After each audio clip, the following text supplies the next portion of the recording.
Director Cheatle, what grade would you give the Secret Service's performance in Butler, Pennsylvania on July 13? As I've stated, ma'am, this was clearly a failure. I would grade the agents and officers who selflessly threw themselves in front of the president and neutralized the threat an A. I think that we need to examine the events that led up to and prior to that day. You stated in 2021 that the Secret Service has a zero-fail mission. It's clear that the events of July 13 show a cascade of failures that cost Corey Comparator his life, nearly cost former president his life, and injured David Dutch and James Copenhaver. When an agency fails spectacularly in its mission, those responsible must be held accountable, and the problems must be fixed so they cannot happen again. Why should the American people or the officials you're responsible for protecting have confidence in your ability to lead the Secret Service after such a spectacular failure? I appreciate the question, and I am committed to finding answers so that we can make the agency stronger after this. You said on July 15 that the buck stops with me. How are you taking accountability for the Secret Service's failures during the July 13 assassination attempt on President Trump? I have taken accountability, and I will continue to take accountability. I am responsible for leading the agency, and I am responsible for finding the answers to how this event occurred and making sure that it doesn't happen again. So I would like to explore how you got the job as director of the United States Secret Service.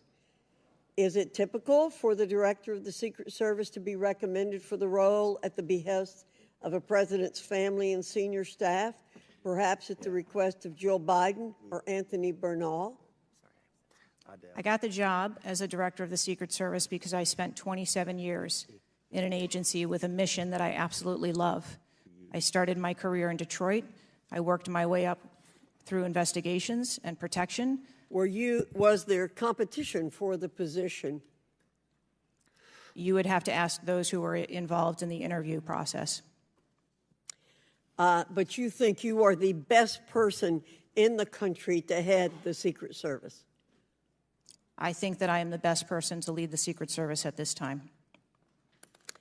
The Secret Service receives billions in funding each year, as has been explained by my colleagues here. In fact, you've had an increase in real terms of 55%.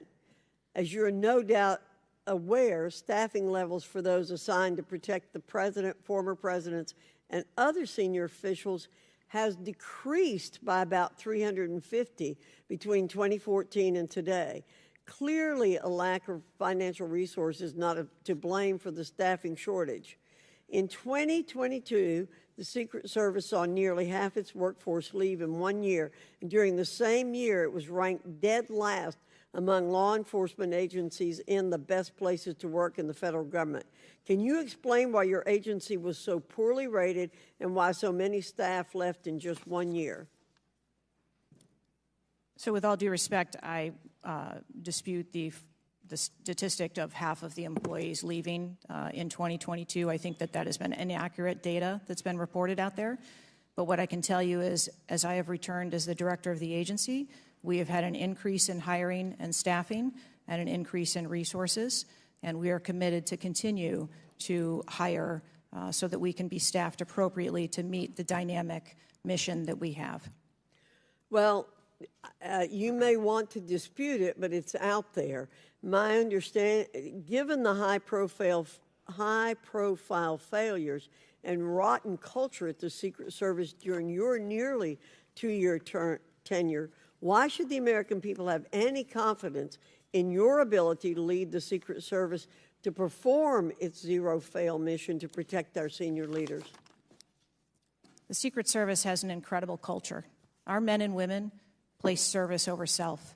They come in every day willing to risk their lives for our protective mission, and they work investigations that thwart people who would do harm to children, child exploiters. We have an incredible mission, and our culture is we will get the job done no matter what. Well, those on the front line certainly have a great culture, and they were willing to risk their lives for President Trump. But I'm not sure the leadership at the agency has this right kind of culture. I yield back, Mr. Chairman. Chair now recognizes Mr. Conley from Virginia. Thank you, Mr. Chairman.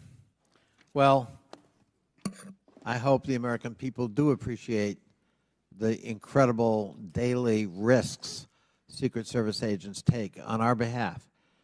You mentioned there are 36 regular clients you've got that you protect constantly, but I was participating in the NATO summit just 2 weeks ago. We had 32 heads of government and heads of state, plus visiting heads of state and heads of government. Presumably, you provided protection for all of them. That is correct. Just saying. Help us understand, however, I will stipulate that there's an ongoing investigation. You don't want to go into too much detail on that until you've been able to ascertain all the facts and analyze what they mean. You can understand, however, the anxiety we and the American public have about how could this happen and how can we ensure it can't recur. Now, there are some things my friends on one particular side of the aisle don't really want to talk about, like AR-15s and access to them by a 20-year-old, or anybody for that matter. Presumably, Director Cheatle, the ubiquity of weapons, guns in America, especially assault weapons or semi-automatic weapons, that's helped your job and the mission of your agencies, right? It's made it less complicated. Isn't that true? I'm sorry, I'm not understanding your question. Real simple. More guns, especially dangerous ones, have made your job protecting people easier. Is that not right? I think from every Director state, Cheatle, this is simple English.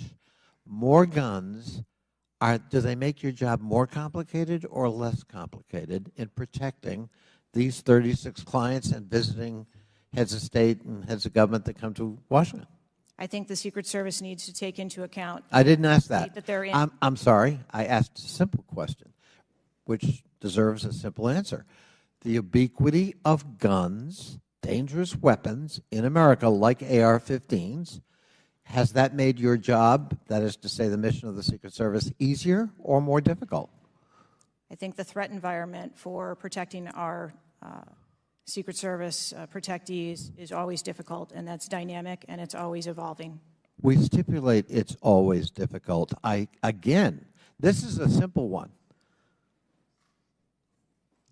Does the ubiquity of guns make your job easier or more difficult today? I understand the Second Amendment rights of individuals. I didn't ask that question. I'm not questioning the Second Amendment. I'm asking a simple analysis, Director Cheatle. And I can tell you, you're not making my job easier in terms of assessing your qualification for continuing on as director. Please answer the question. You're the head of the Secret Service.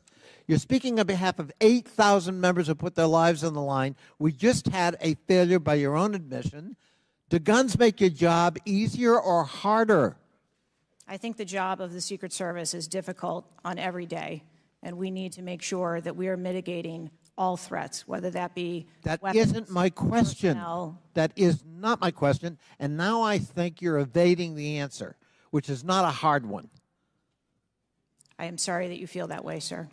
How else could I feel, Director Cheatle, when you're clearly avoiding a direct answer to a very simple declarative question? We almost lost a presidential candidate the other day.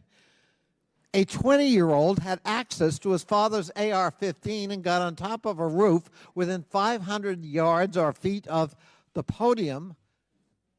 And I'm asking you, did the availability of that AR-15, which is replicated all across America, make your job harder or easier? And you're not willing to answer that question? And you think and you wonder why we might have a lack of confidence in your continued ability to direct this agency? I understand your question, and that's the environment. Well, if you understand my question, why not answer it? Because it's the environment that the Secret Service works in every day. That doesn't tell me anything. That's the environment we work in. I had an attack on my office a year ago. I know a little bit about violence too. He came to kill me.